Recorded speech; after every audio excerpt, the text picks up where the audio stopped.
SUERF, the European Money and Finance Forum, bringing together policymakers, finance, and academia. Welcome to this SUERF BAFFI Bocconi e-lectures. And let me introduce myself. My name is Masciandaro. I have a double privilege. I have the privilege to be the director of the BAFFI Bocconi Center. On top, I am president of SUERF.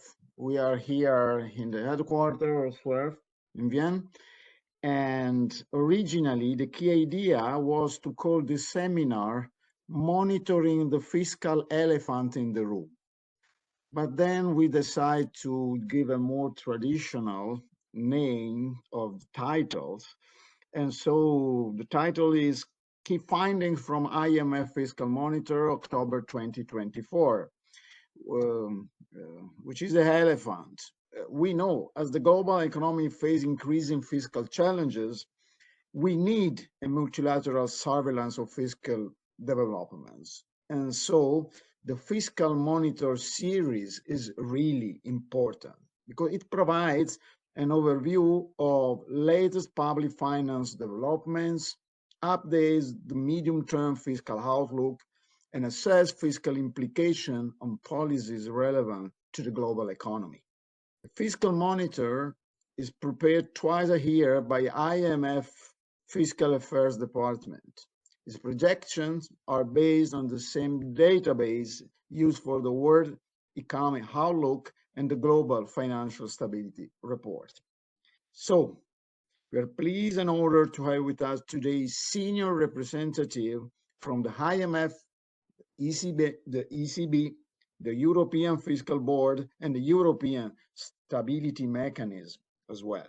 The lecture will be moderated by Nadine, Leiner-Killinger, which is head of the Fiscal Analysis section at the ECB.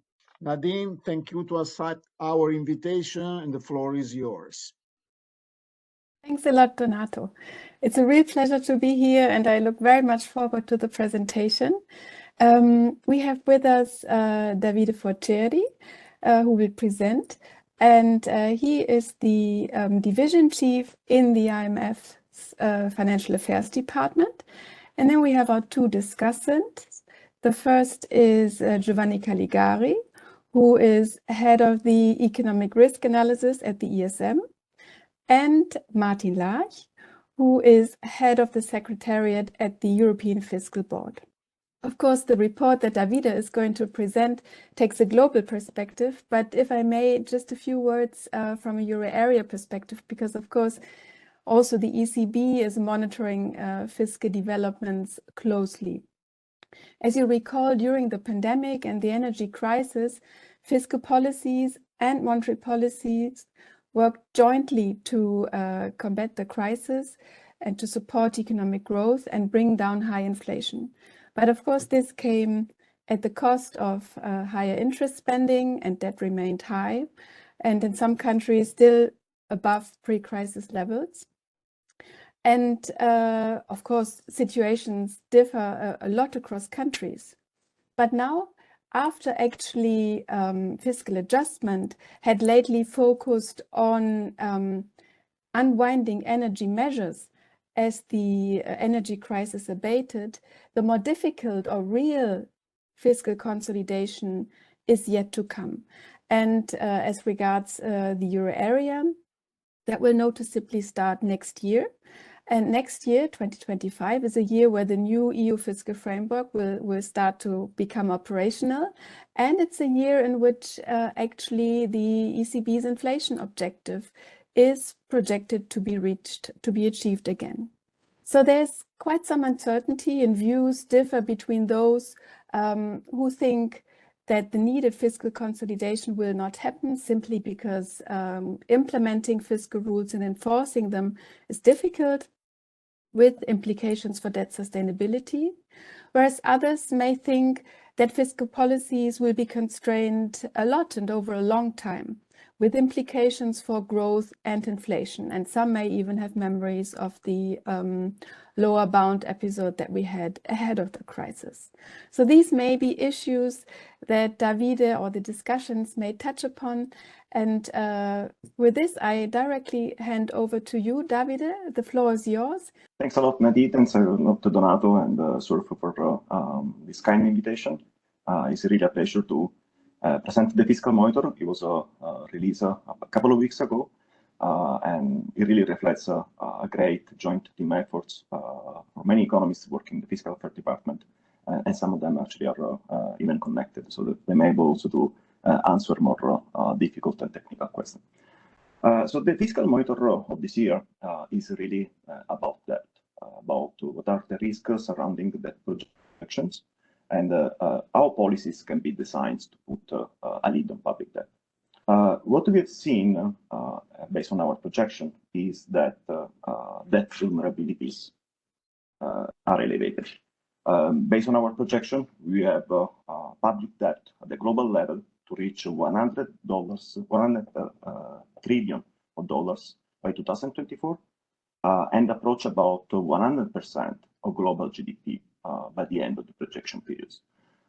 These patterns is partly and largely driven by the two systemic economies, US and China. But for many other countries, we also see that debt is projected to increase, and this includes other advanced emerging market economies that are quite large. If you look at the median projection for the median economies, you see that debt is projected to sort of stabilize, to decline from the peak of the pandemic. But what we see is that debt are projected to reach a target by 2030 that is higher than the level that we observed before the pandemic. We believe that there are few reasons to think that these vulnerabilities could be even higher than we are currently projecting. And this stems for three factors. First factors relate to political economies and what we've seen in terms of fiscal discourse in the government is when they campaign for in their manifesto. A recent paper by IMF colleague Giovanni, Erada Norris, and Enrico De Gregorio show actually that fiscal discourse has become more and more entrenched towards more spending and less restraint that we've seen in the past. A second source of risk to these projections stems from mounting spending needs that countries face to address a future challenge. Some of these are related to, for example, to pensions. Some of these are related to climate policies. In the case of many emerging market and low-income countries are related to achieving sustainable development goals. The amount of this spending pressure often is not incorporated in the projection and is quite substantial. For example, it's about 7% of GDP for advanced economies, 9% for emerging market, and about 14% for low-income countries. On top of this, what we have seen in the chapter, and I'm going to discuss more in details, is that an identified debt that is the part of change in debt that is not explained either by exchange rate movement or by fundamental in terms of inter-race growth differential or primary deficit. This amount of identified debt is large, especially for emerging market and low-income countries. Indeed, previous IMF work, including done by me and my co-authors, has shown that there is a sort of optimism bias regarding the projection. This is applies for IMF projection, but also for other institutional projections, as well as private sector's forecast. And these projections are quite sizable. Here we show, just to give you an example, what is the typical bias of projections when we project that 5 years ahead. And you see that the amount of bias is quite large. It's typically about 10 percentage point of GDP. In other words, debt to GDP 5 years ahead tend to be 10 percentage point larger than what initially projected. And perhaps a more concern in the current circumstances is that this bias even increase more when projections are based on the assumption that debt will decline or stabilize. So based on this is why we are worrying about debt vulnerability and debt risk, because first of all, the constraints the ability of governments to create buffer to address shocks, but also to identify resources for much needed growth finance investment. And finally, I think this is something that we've seen in many countries. When we are in a situation of very high debt vulnerability and debt risk, shocks can trigger adverse market response and can lead sometimes to periods of sovereign distress. So what we try to do in this chapter is two things, basically. The first is try to have a better understanding about what are the distribution of risk surrounding these projections, what are the sources, and second, how we can try to put a lid on public debt in terms of what is the right size of adjustment to bring debt down with confidence, how to design a fiscal adjustment in the sense, the way that doesn't exacerbate the impact on output as well on inequality. And this is key also to garner public support and social acceptability regarding the fiscal adjustment. And finally, another element which I will show you is important, how countries can mitigate the build-up due to unidentified debt. Going with the first approach, the Fiscal Monitor presents a new framework, the data risk framework that links a large set of macroeconomic, financial, and political conditions to future debt outcome. It goes beyond trying to identify projection about that, but more about trying to project the entire distributions and see how these factors affect these entire distributions, looking at whether, for example, this factor affect the distribution in a symmetric way.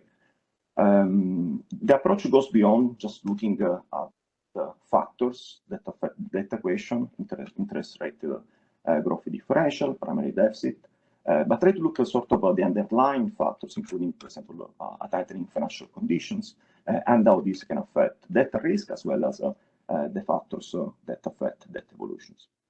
The way that this approach is developed is in two steps. In the first step, what we do is we estimate quantile regression for a large set of macroeconomic, financial, and political variables.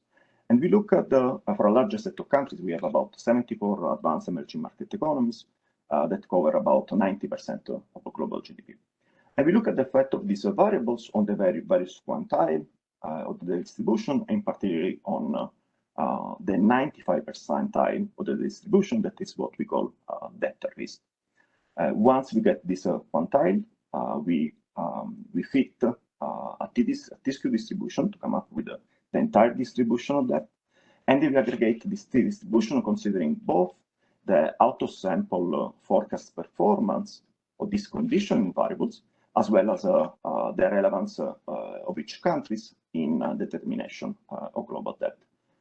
To be consistent with the view projection, we also center the distribution to be centered around the current view projections. Let me highlight three results for this exercise. The first bottom results is that we find that there are several factors that affect the debt distributions also in an asymmetric way. For example, we do find that financial conditions, either captured by a standard measure of financial condition index or measure of financial stress, as well as direct variables such as sovereign spreads, they affect the distributions asymmetrically.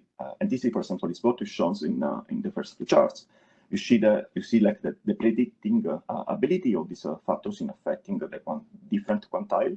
The fifth quantile, the median, and the 95th percentile at the different horizons.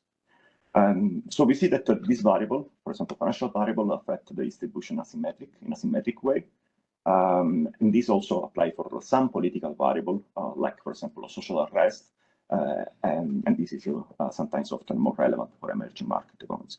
In addition to financial and social political variable, standard macroeconomic variable, such as, for example, initial debt, primary balance, and economic growth, also affect the distribution sometimes in non-asymmetric way.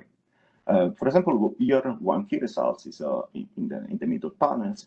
It shows that improvement in the primary balance are associated not only with a reduction of debt in terms of the mean debt, but even more so on a reduction in debt at risk, so the debt at the 95th percentile of the distributions.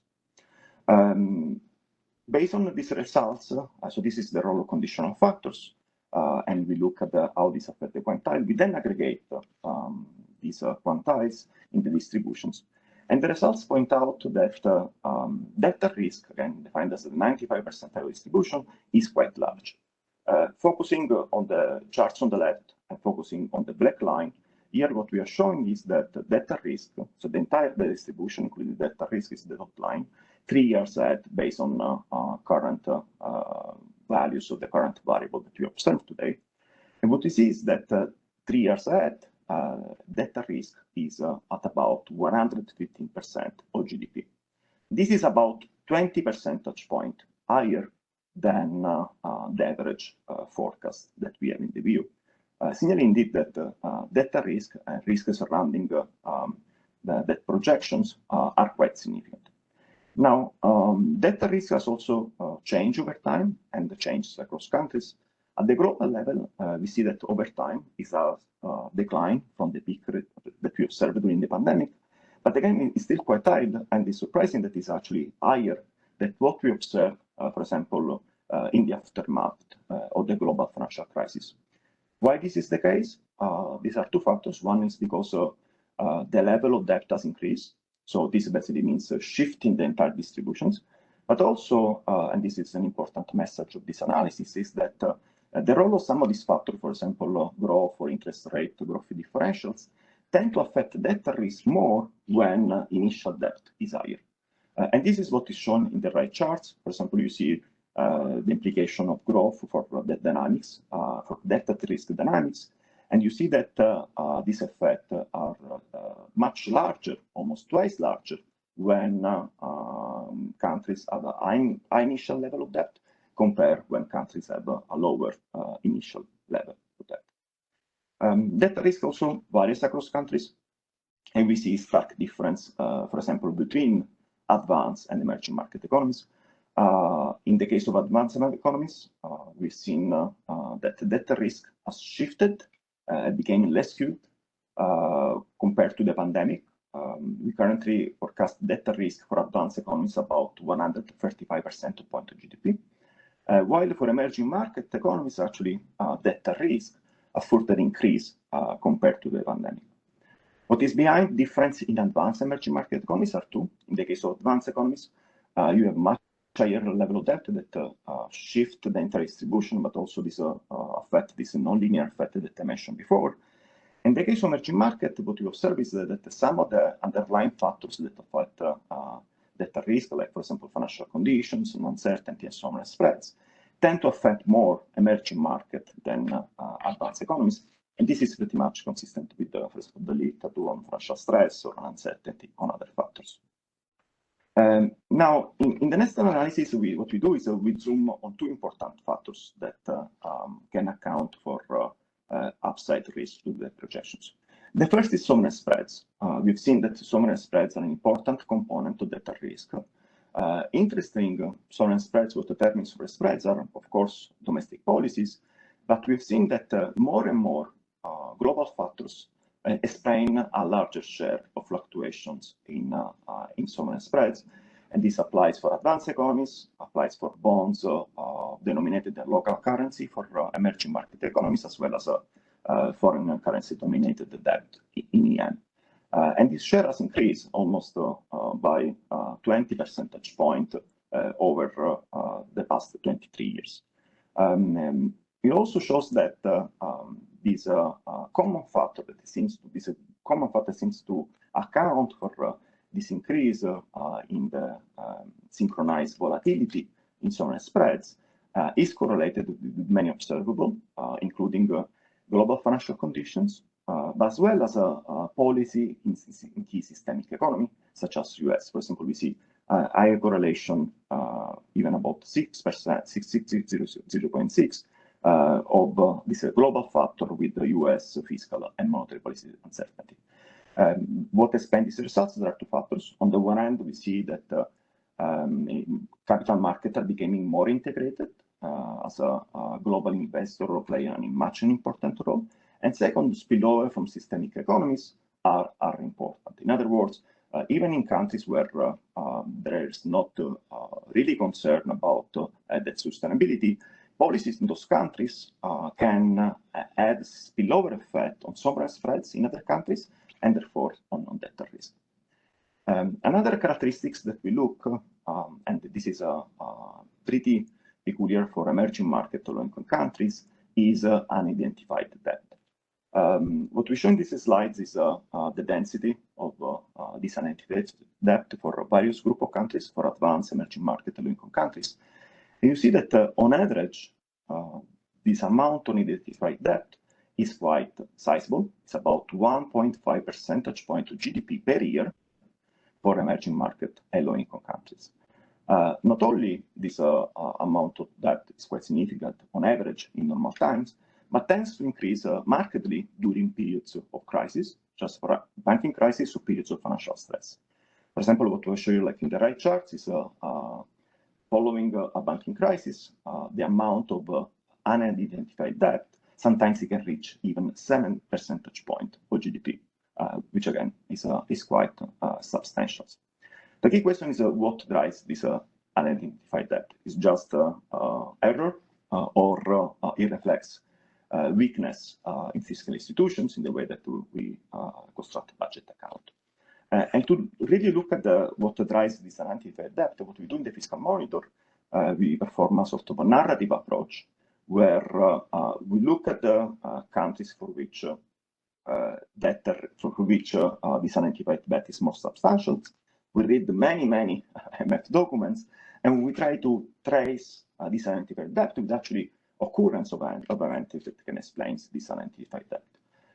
This analysis suggests that more than 50% of unidentified debt stem from a realization of contingent liability and fiscal risk, about 38% to be more precise, and 25% is due to arrears. Zooming on monetization of contingent liabilities, we see that the lion's share is due to SOE related materialization of risk, which highlight the importance of governance in SOE to reduce unidentified debt.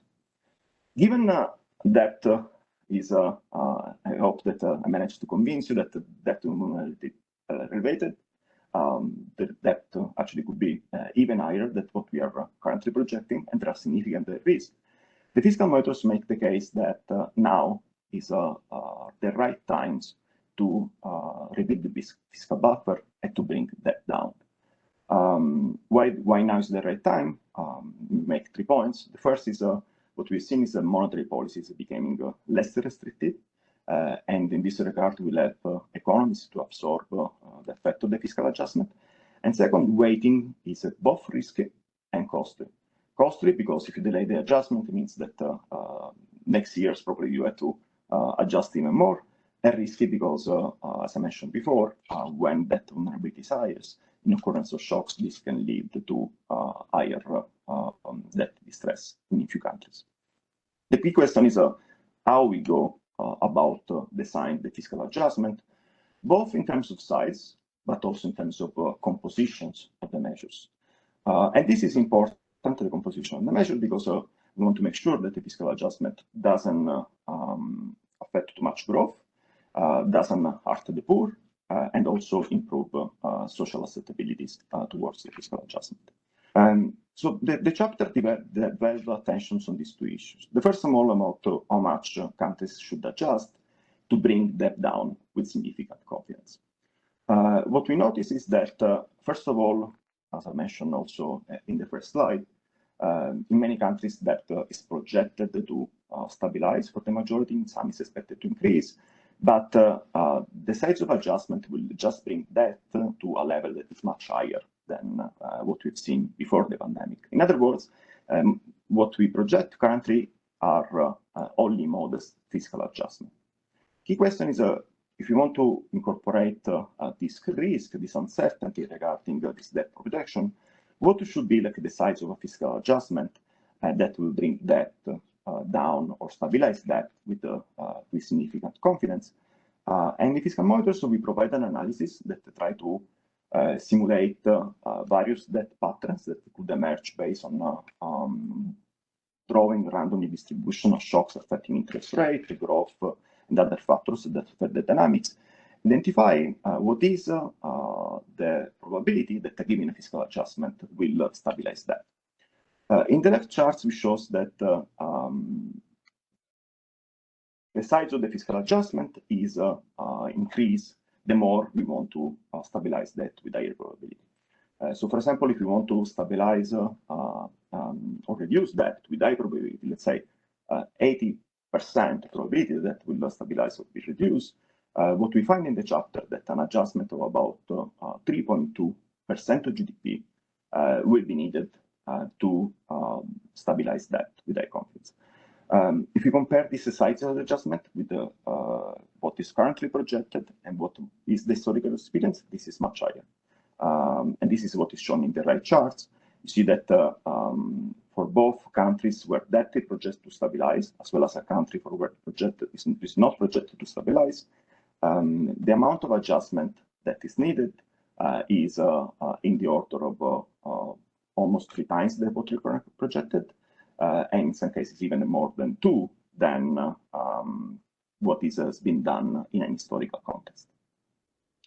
A second element, as I mentioned, is how to design the fiscal adjustment. To look at the design of fiscal adjustment, the Fiscal Monitor developed an heterogeneous agent euthanasia models. And the purpose of this model is threefold.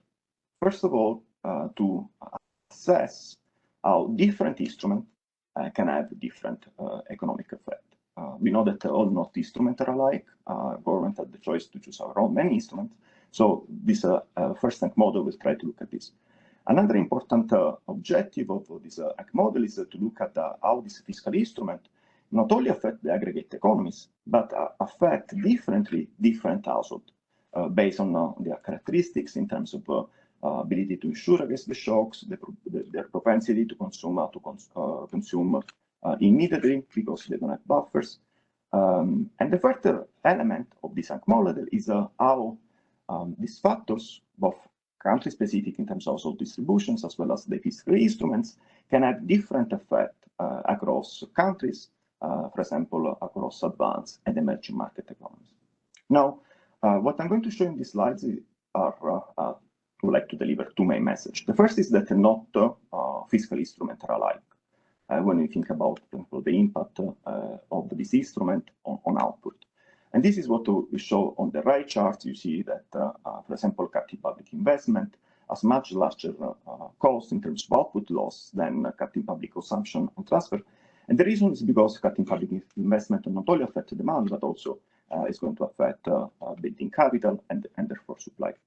And the second, what is shown on the left chart, is that this effect, this policies varies across countries, varies also across the income distributions. For example, just focusing on the left-hand charts on the bars related to energy subsidies, we see that energy subsidies, cutting energy subsidies, as well, tends to have a lower effect on average, but they affect household differently. And this difference also depends whether you are an advanced or an emerging market economies. For example, in the case of emerging market economies, we know that energy subsidies are more aggressive than in advanced economies. And indeed, what we see in the charts is cutting energy subsidies will have a relatively larger effect on richer households in emerging market economies than in advanced economies. Now, having established what are these effects of these various instruments, what the analysis does is how we can try to identify a combination of these instruments that can mitigate the effect of fiscal adjustment, both on output as well as on income inequalities and on households that are more vulnerable. In particular, we look at the 2 fiscal adjustments. One fiscal adjustment that we call undesirable. Unfortunately, this undesirable adjustment is something that often we've seen in history.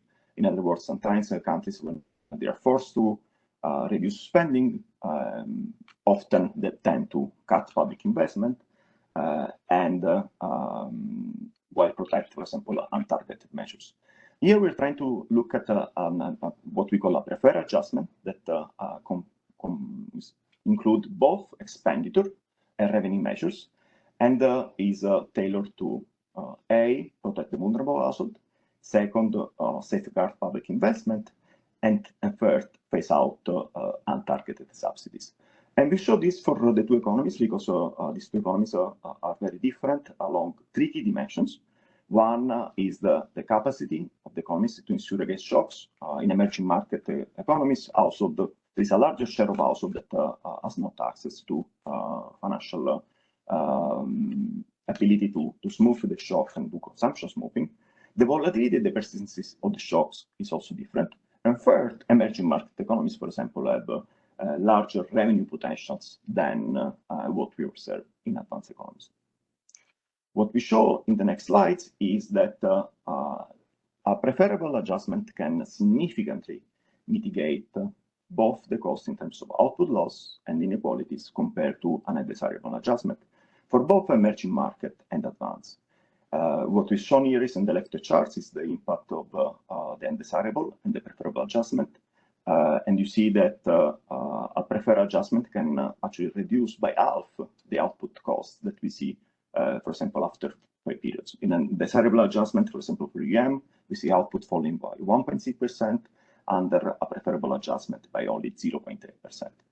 And second, the preferable adjustment not only mitigates the cost for the entire economies, but also mitigates the cost for people at the bottom 50 percentile of distributions, which are often those that are more vulnerable, and therefore a preferable fiscal adjustment can mitigate output cost, inequality loss, and be more socially accepted.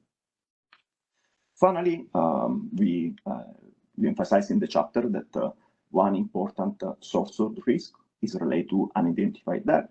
The question is how to address this, what countries can do to mitigate the materialization of risk associated with unidentified debt. What we find in the chapter is many elements of sound governance, which is, for example, assessing and managing contingent liability, broaden institutional coverage, improving fiscal transparency, go a long way in mitigate unidentified debt. In particular, zooming on fiscal institutions, we see that fiscal institutions, for example, in terms of compliance of fiscal rule and budget transparency, are quite key to mitigate the build-up of debt due to unidentified debt during periods of financial stress. Indeed, for example, in the left charts, we see that for countries with low transparency, the previous effect that I showed before, the increase in debt build-up following financial stress, is quite high, about 15 percentage points of GDP. But actually, in countries with a very high transparency, actually the effect is close to zero and not statistically significant. And the same applies also for countries that are able to comply with fiscal rule. What we show here, for example, is compliance with debt rule. So summarizing, what are the key way of the chapter? The first is debt is high, is rising, and is risky. Indeed, we emphasize that risk surrounding debt projections are high, and part of this risk are stemming from high debt that we've seen in many countries. There are also other factors that affect risk. One important factor are sovereign spreads, and more what it affects sovereign spreads is uncertainty about policies in key systemic economies. And the third factor is unidentified debt. So how do we can address this vulnerability and put a lid on public debt and bring debt under controls? First of all, now is an opportune time to pivot towards fiscal adjustment. Again, monetary conditions are more favorable, and waiting is costly and risky. Second, the size of fiscal adjustment should be more than what we are currently projected. And third, it's important to well design the fiscal adjustment. And here what we show in the chapter is that a judicious mix of measures, both from revenue and the expenditure sides, can mitigate the output effect of fiscal adjustment. For example, in the case of advanced economies, there is a scope to prioritize expenditure, in particular moving with the entitlement reform, while for EM, a key priority is strengthen revenue mobilizations while scaling up public investment and target transfer. And finally, fiscal governance is key to mitigate debt build up, but also to improve certainty regarding fiscal adjustment plan. So I stop here, and thanks very much for the opportunity to present the key takeaway of the chapter. Thank you. Thanks a lot, Davide, for a really very good presentation of what I really thought is a very rich report with a wealth of interesting findings. And with this, I pass over to Giovanni. Thank you, Nadine, for the floor. Thank you to you and to SUERF for the invitation. It's really a pleasure and honor to be here to discuss the Fiscal Monitor. I mean, a product that on which I started working when it started, the Fiscal Monitor back in 2008, 2009. So very quickly, Davide made an excellent job in presenting the key takeaways, the need really to look at put a lead on public debt, which is increasing towards 100% of GDP, the influence of optimism bias, unidentified debt, and also the challenges that are raised by fiscal adjustment, and the great work that the chapter does in linking this, the adjustment and the quantification of these adjustment needs to the need to relate to inclusive growth and fiscal institution, in particular political uncertainty, because getting to a more inclusive composition of the adjustment and the policy mix really can help also reducing political uncertainty in this sense. But still, the fact that despite this very challenging fiscal adjustment, still global factors are dominant yields dynamics rather than country specific. One would also expect that there will be some focus on specific countries, but still no, it's really global elements and factors and phenomena that really dominate. But really what I would like to focus also are the methodological progress brought into policy making. There is data risk methodology, looking at heterogeneous agent, what I call here the Hank-based package design. So really have a very sophisticated, refined model to look and you know, it's very easy to be complex, but it's very complex to be easy. And what the report does is really brings a very complex thing and simplify the message, simplify the analysis, but still in a very rigorous way. And if I look at the main takeaways, really these are mostly them. The Fiscal Monitor makes a really great job in determining how risk evaluation is now one of the dominant elements of fiscal policy making. And modeling risk and making its results operational for policy purpose is something that in the day of high volatility days like the one now is extremely important. And before, risk evaluation is very much dominated by judgment calls in a sense, but really here the IMF colleagues have managed to make make a rigorous assessment and to come with some good lessons that we can take on how the different factors affect the distribution of debt outcomes.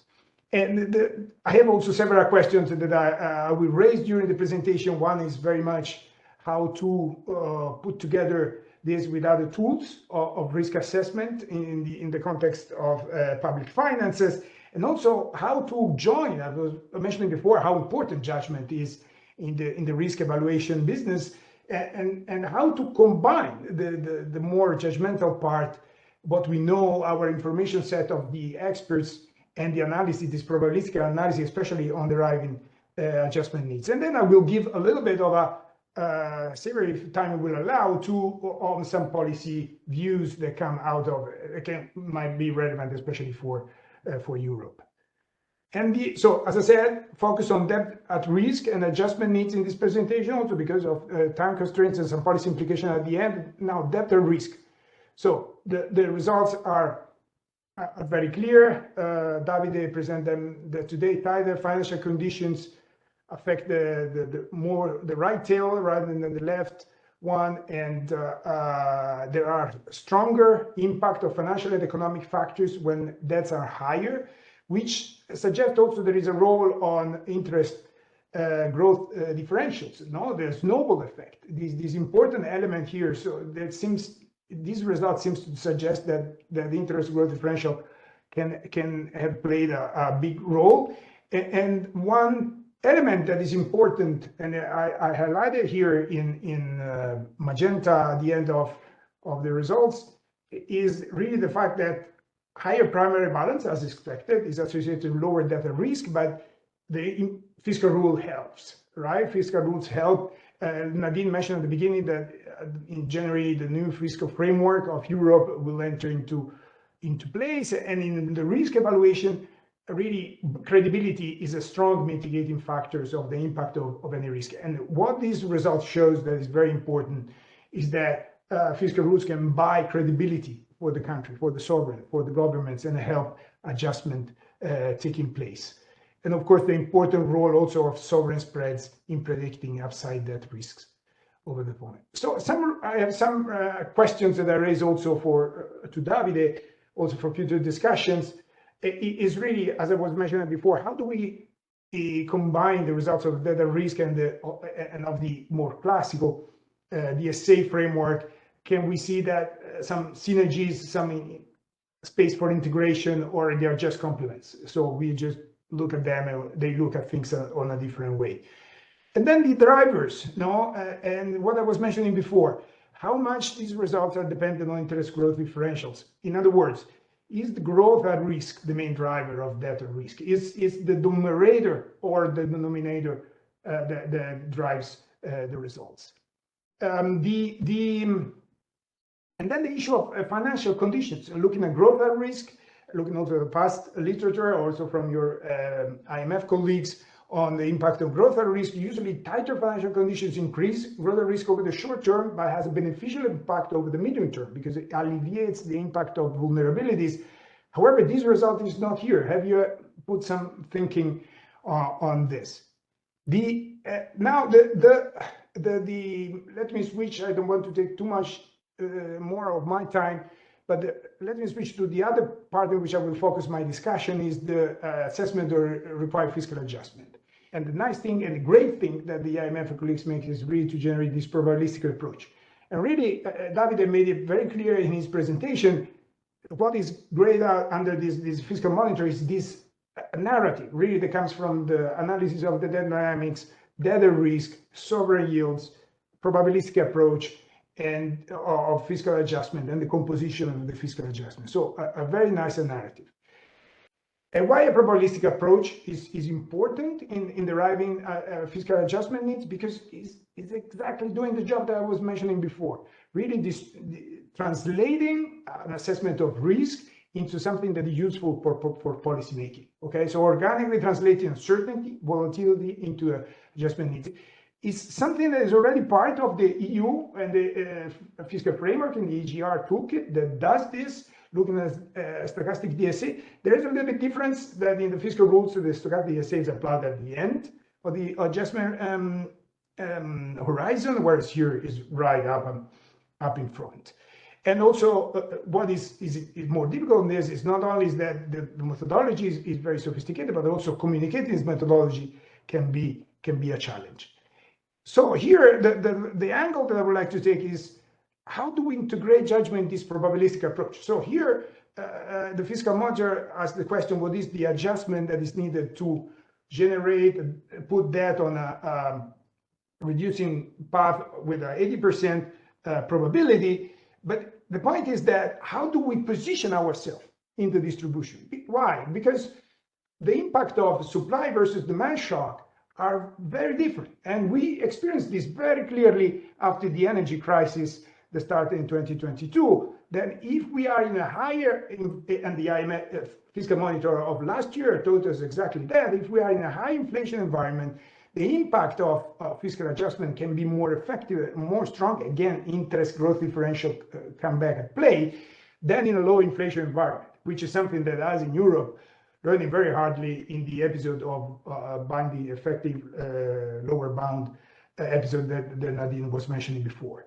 And again, if I look at other analysis of the brought forward by the IMF, we really see that the fact that the inflation really played a big role in the episode after the energy crisis that was mentioned before in reducing debt.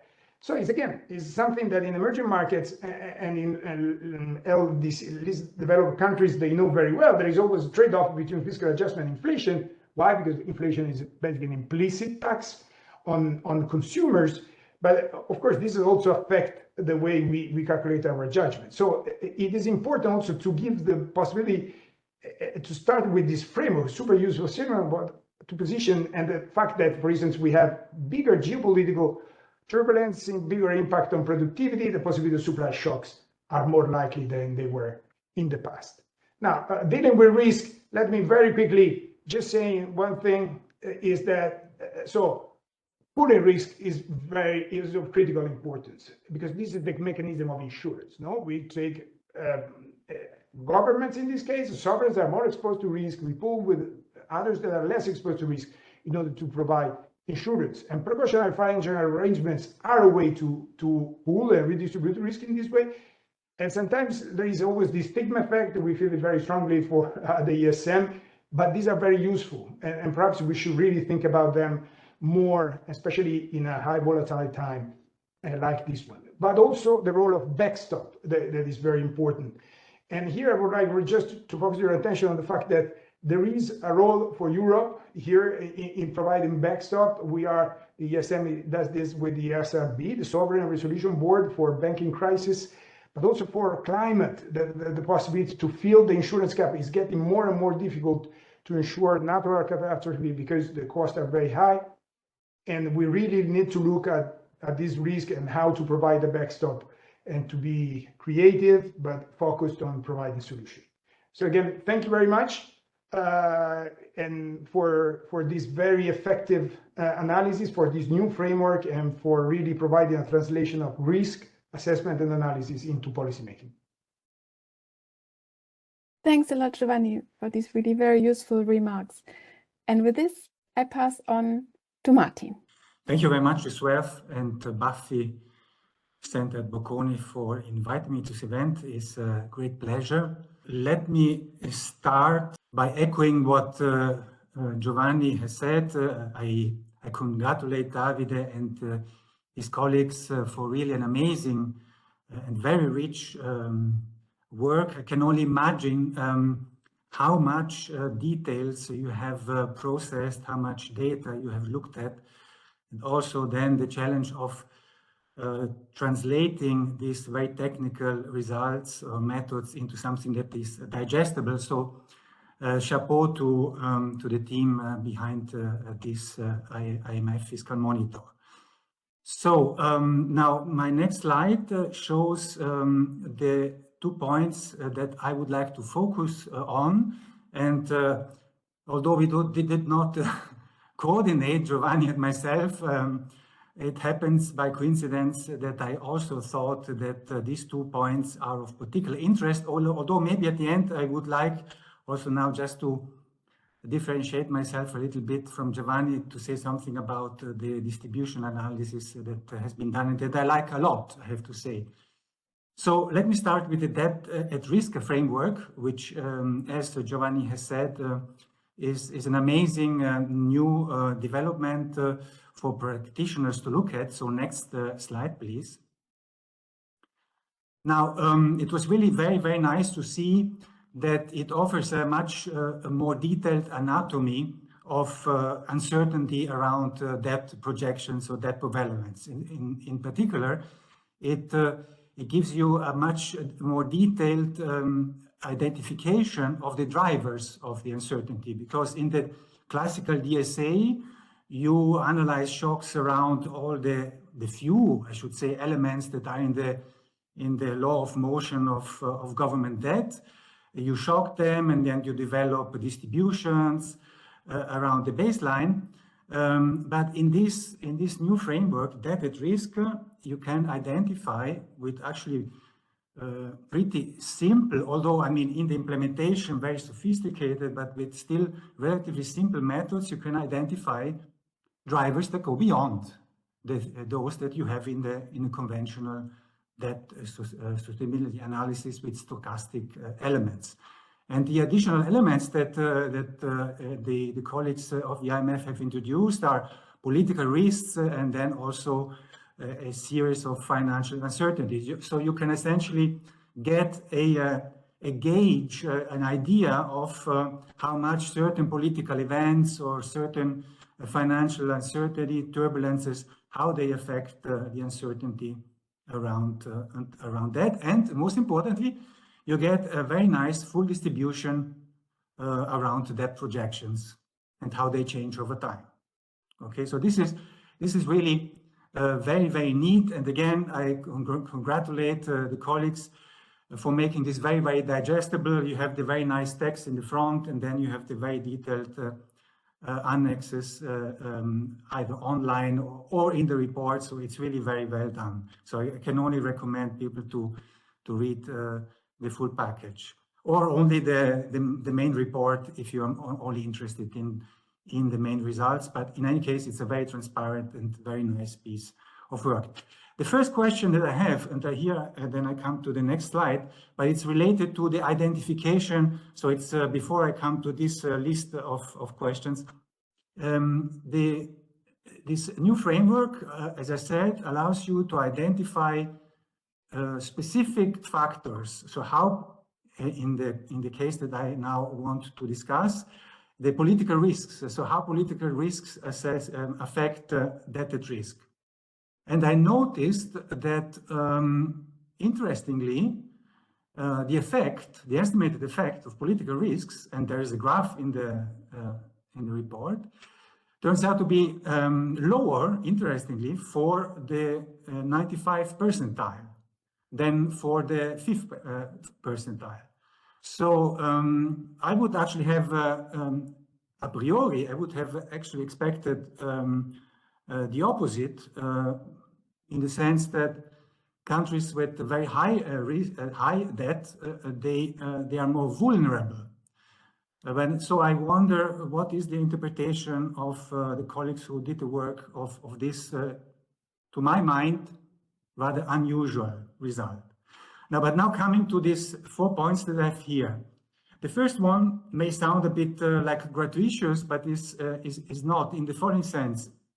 Namely, why have you chosen the 95th percentile as the debt at risk? There is, of course, an obvious statistical thing. We have certain thresholds, certain numbers to assess stochastic phenomena. But I'm asking this question also because this is to those who are working with fiscal policy, is something that we have observed over the years. You know, maybe what we would have considered high debt 20 years ago is no longer high debt. So I assume if you had been doing these distributions for the last 20 years, the debt at risk would have constantly increased. And then the question is, but how risky is this debt at risk?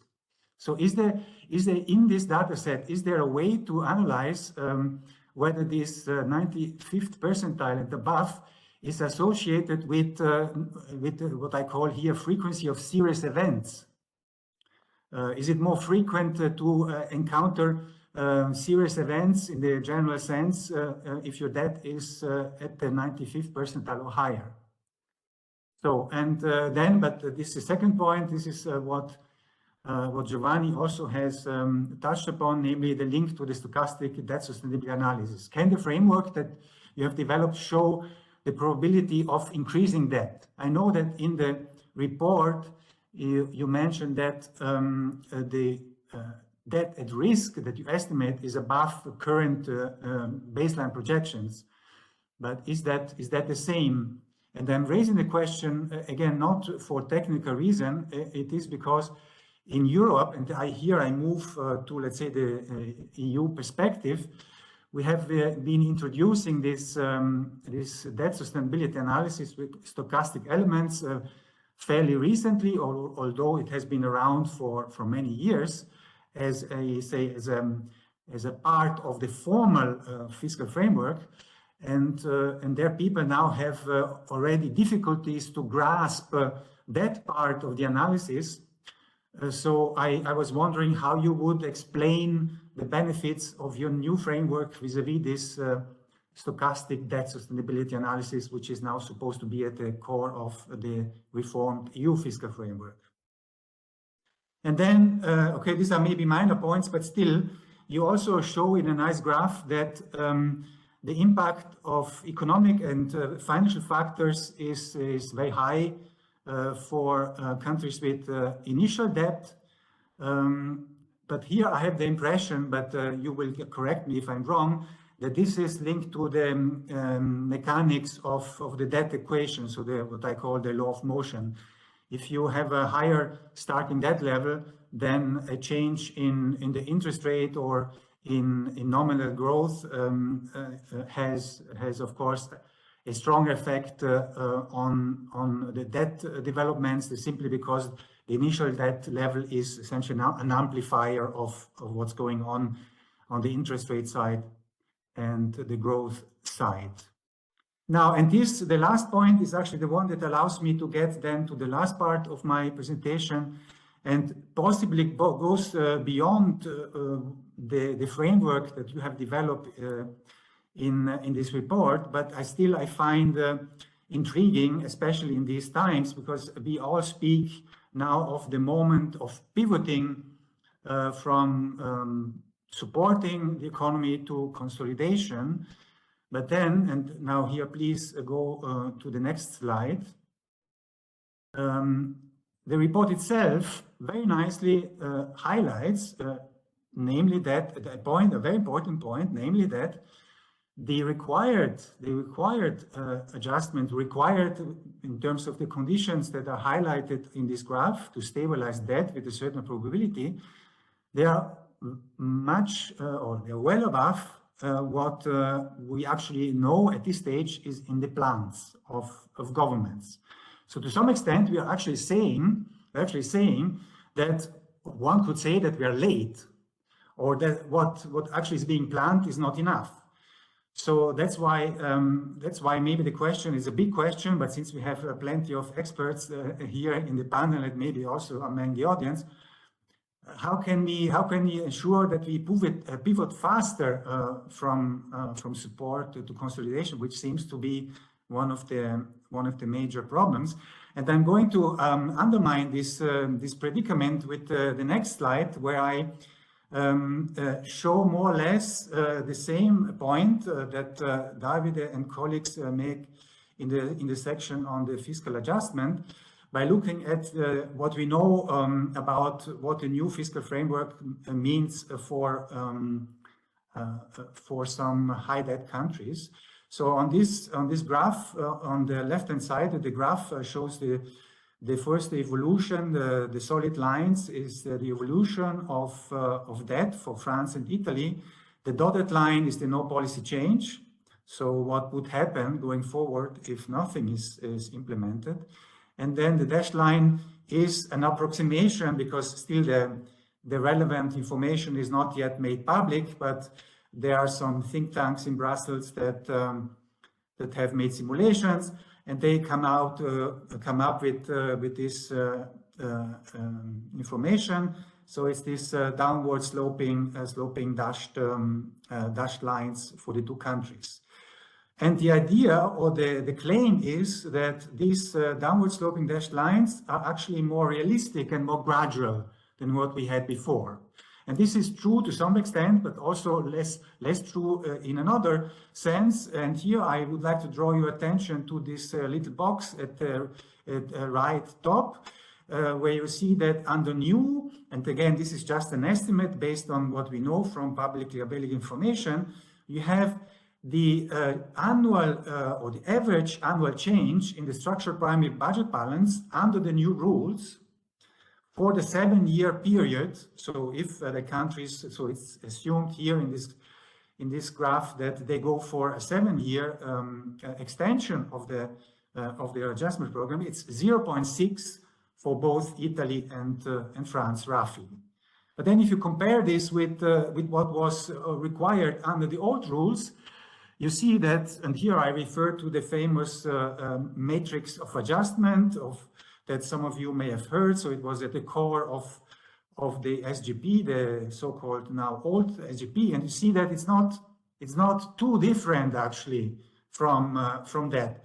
It said actually under the old rules, it said bigger than 0.5, which in practice meant 0.6.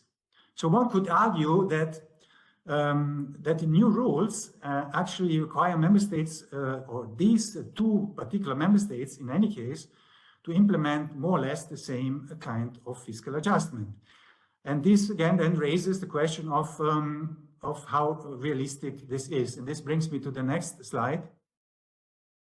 And here now I just look at a broader set of countries. These are the countries that are being faced with an excessive deficit procedure.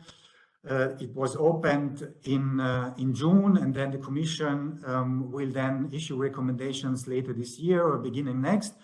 And the blue bars are the required average adjustment, again in structural primary budget terms for these countries.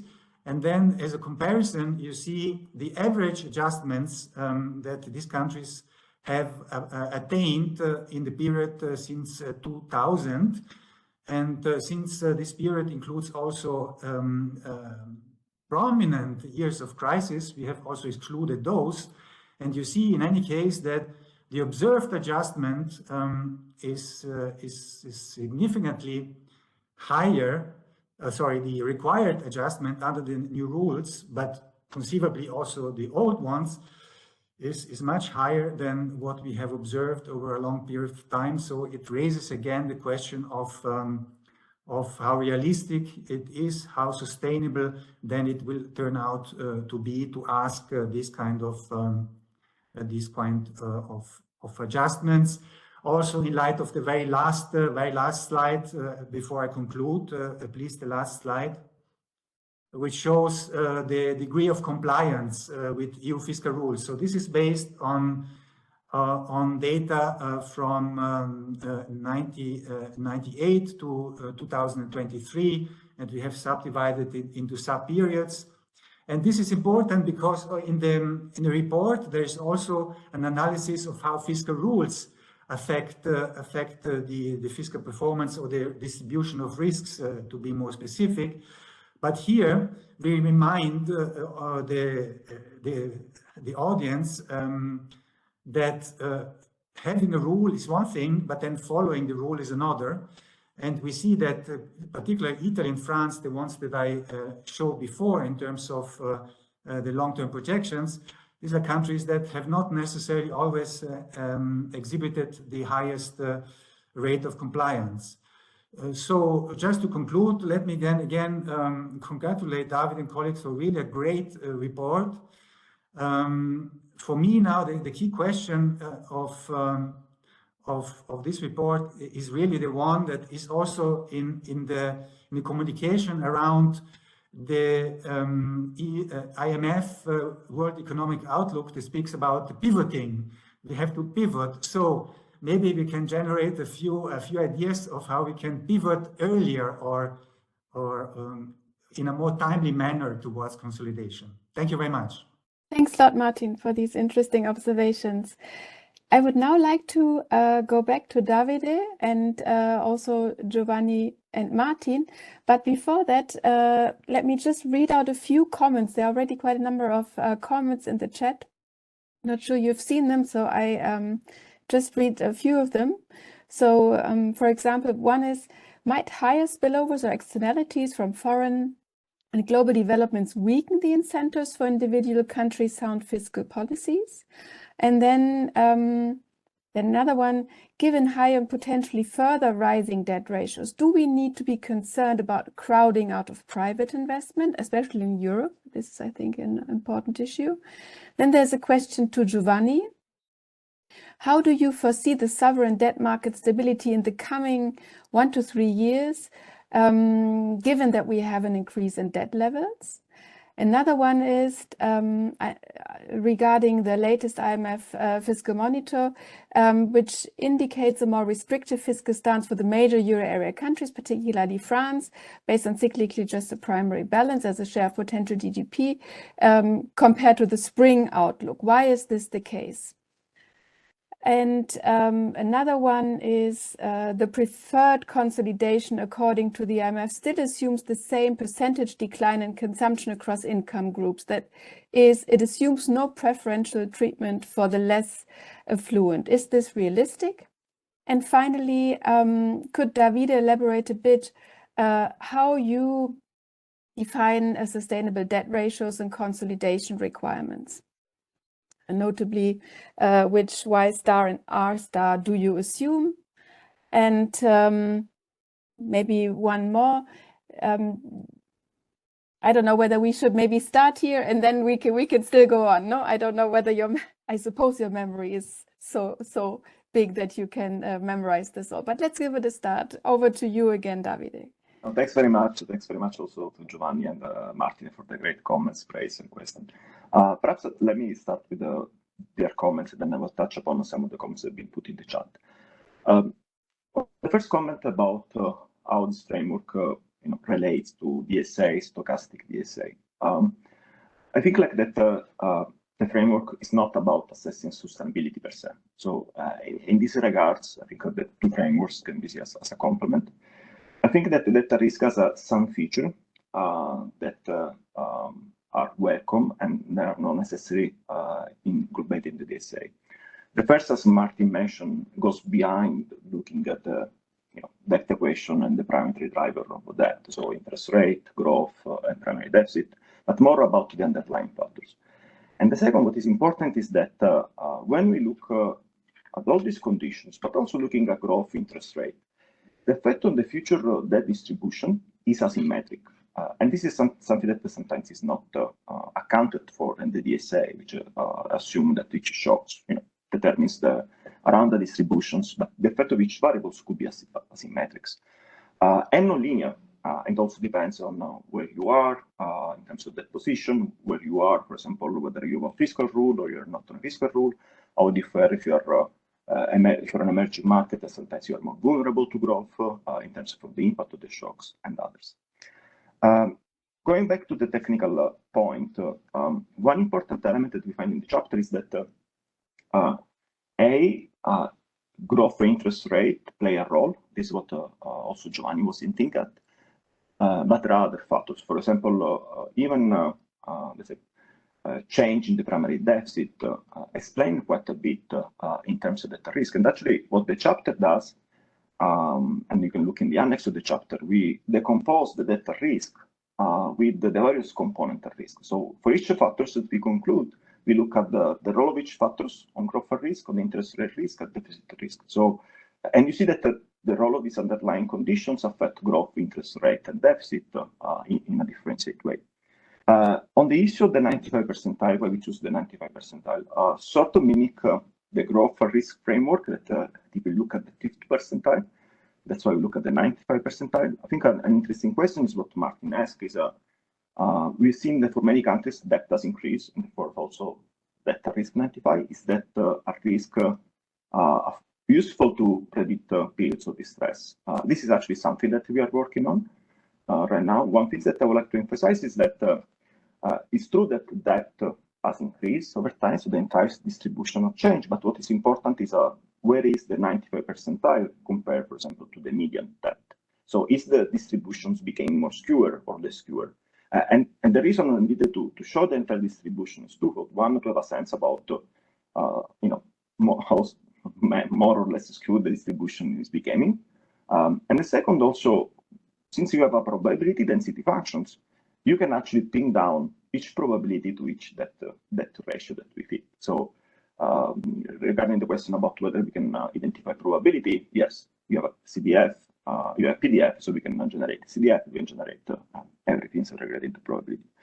And finally, on the last point of that, that Martin raised, is the results mechanical that you have higher debt, and so therefore like the input this variable is larger? I would say yes, but this is what we find in the chapter is the mechanical part will affect the entire distribution.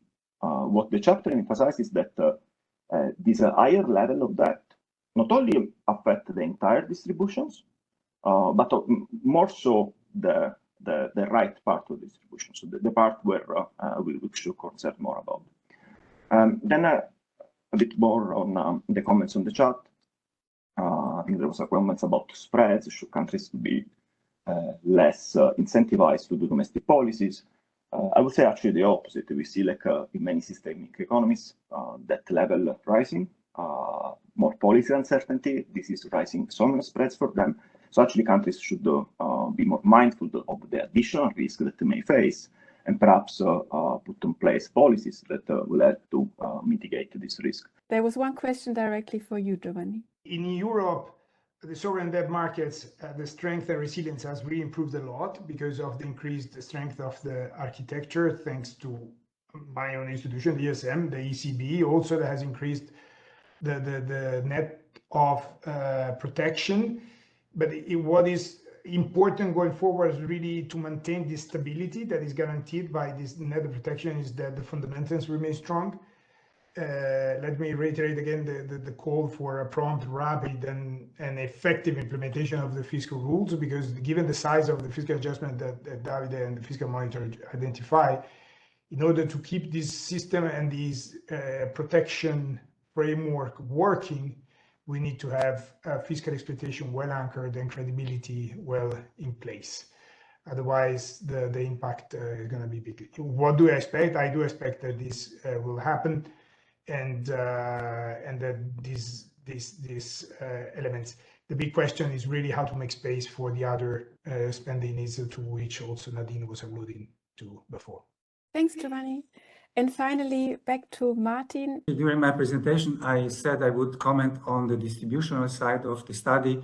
Maybe let me do that now, also in relation to one of the questions that was raised from the audience, and is also possibly linked to the question that I raised myself, how to pivot faster. I guess the answer to this question is also in the results of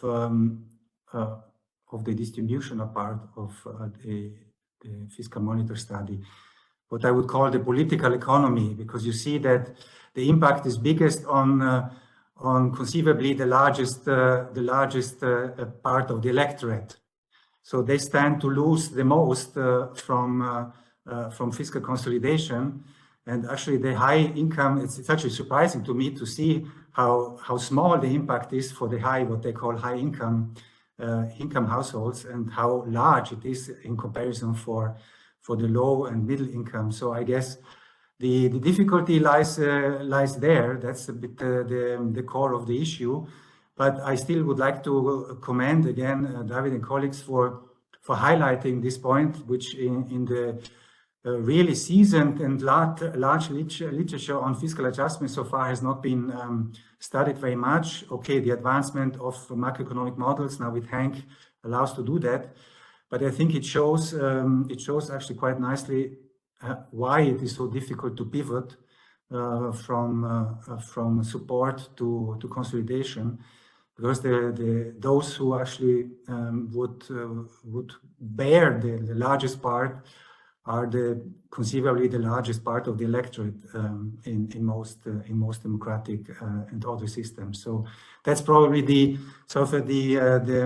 difficulty, the groups that we have to deal with, and I've tried to trigger a debate around that, but it's of course too big a question to discuss in such a forum. But okay, I stop here. Thank you. Yeah, thanks a lot. So really thanks a lot to the three of you for what I thought was a very interesting discussion of a very, very interesting report. And with this, I pass on to Donato. Thanks, Nadine. As usual, when a lecture is very interesting, the time runs. So first, let me thank Davide. Davide, thanks to your metrics, now we can monitor better the big elephants in the rooms. Thanks to Nadine, Giovanni, Martin, your comments strengthen these really exciting lectures. So warmly thanks for all that follow us, and enjoy your afternoon. Goodbye. Bye. Bien. Thanks to all. Goodbye. Bye. Bye. Bye-bye.